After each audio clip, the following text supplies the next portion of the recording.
Assalamualaikum warahmatullahi wabarakatuh. Bismillahirrahmanirrahim. Ketika ajal datang. Sahabatku rahimakumullah, kematian merupakan suatu kepastian yang akan dialami oleh manusia yang hidup di dunia. Bergulirnya waktu dan bertambahnya usia seseorang pada dasarnya berarti ia telah bertambah mendekati pada titik akhir kehidupannya. Disadari maupun tidak, cepat atau lambat, setiap orang pasti akan sampai juga pada ajalnya dan mengalami kematian. Karena Allah tidak menjadikan seorang manusia pun yang hidup kekal selamanya di dunia yang fana ini. Allah Subhanahu wa Ta'ala berfirman, yang artinya kami tidak menjadikan hidup abadi bagi seseorang manusia pun sebelum kamu ya Muhammad. Maka jikalau kamu mati, apakah mereka akan kekal?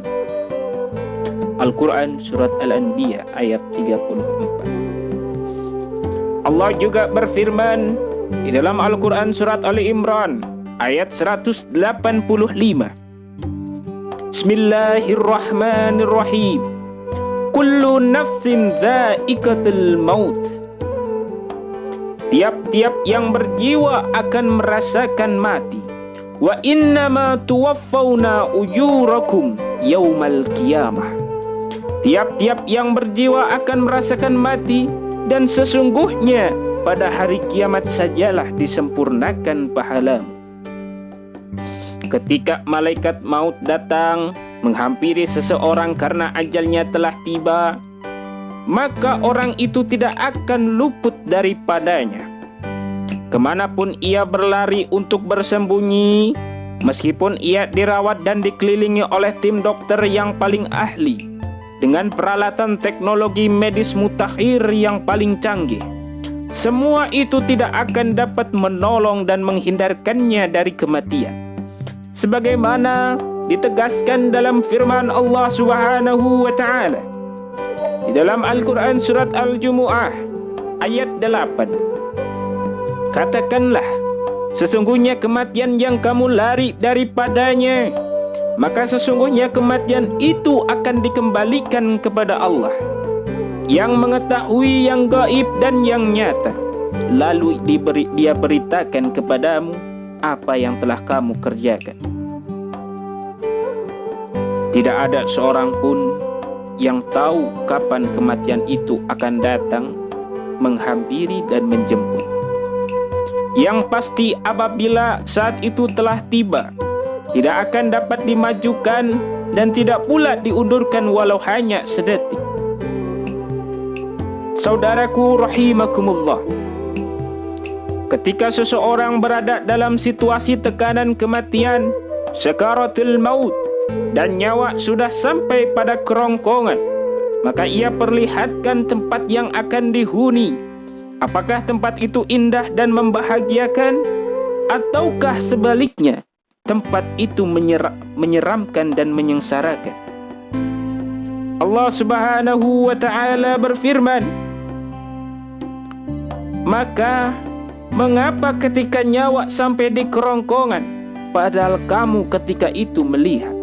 Quran Surat Al-Waqiah ayat 84-85. Sebagaimana halnya juga yang disebutkan di dalam hadis Nabi, sesungguhnya Rasulullah sallallahu alaihi wasallam bersabda, sesungguhnya ruh orang yang mukmin itu tidaklah keluar sehingga ia melihat tempatnya di surga, dan ruh orang kafir itu tidak akan keluar sehingga ia melihat tempatnya di neraka.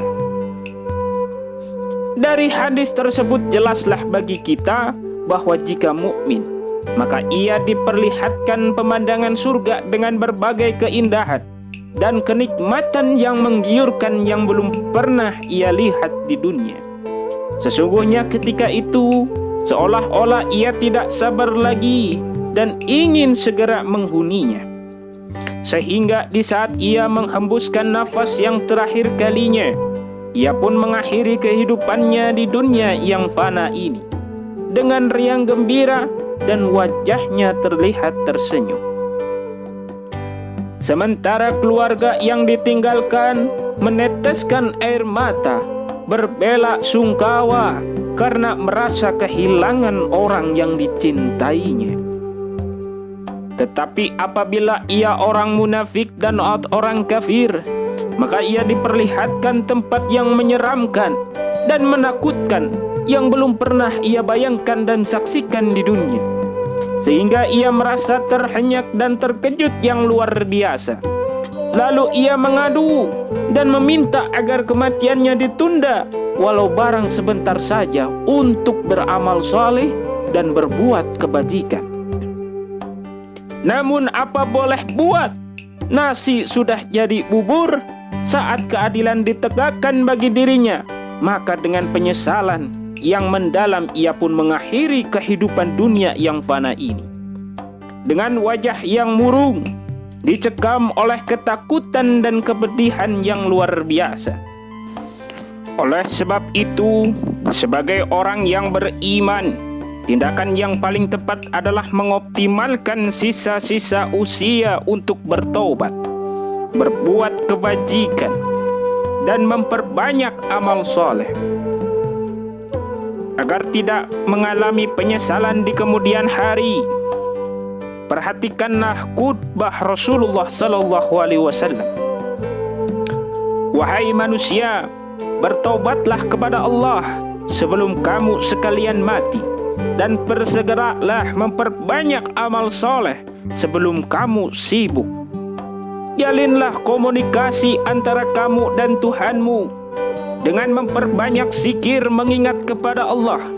Perbanyaklah sedekah baik secara terang-terangan maupun rahasia, maka kamu akan dianugerahi rizki dan pertolongan dan diberi ganti yang lebih baik.